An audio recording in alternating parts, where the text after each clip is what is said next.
Ahojte lidi, dneska mám tady takovouhle hračku. A tam jsou takové puntíky a až to bude červené, tak to musím zmáčknout tak.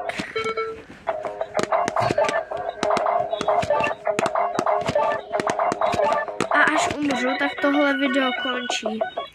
Až umřu, ale...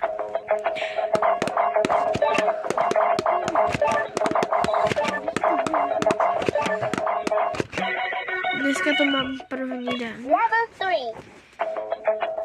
A už jsem dal i 20. A postupně se to bude zvyšovat a zvyšovat. To je nový level, takže...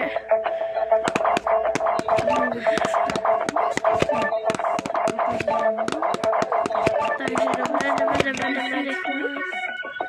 Už to bude další level. Level 5. Konečně.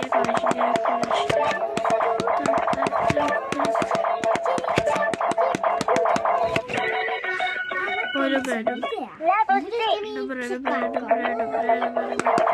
Tak, počkám.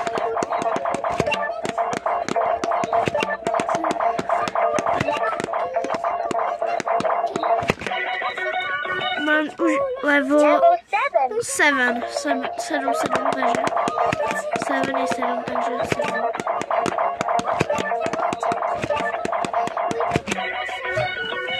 Další 8. Jdeme dál. Tak. Počkám, rychle.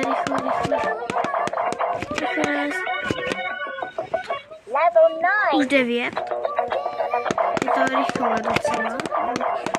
Musím to dělat docela rychle. Tak. Už 10. takže ten. Tak, rychle.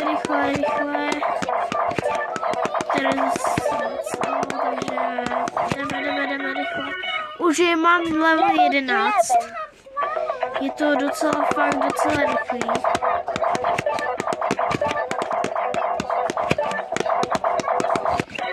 Já mám na to v podstatě 5 sekund, abych udělal ten jeden totok. No, jeden level. O, to má jeden level, má 5 těchto. 5 musím vymačkat červené tlačítka. Takže jednou ty červené tlačítka. Tak, trvají 5 sekund. A já jsem to nebudu mít za 5 sekund, no za 10, nevím. Ale možná za 10 sekund, jestli to nebudu mít. Tu jednu stranu, tak to... Já mluvím tak. Ne, umřel jsem. Tak se mějte. A u dalšího videa.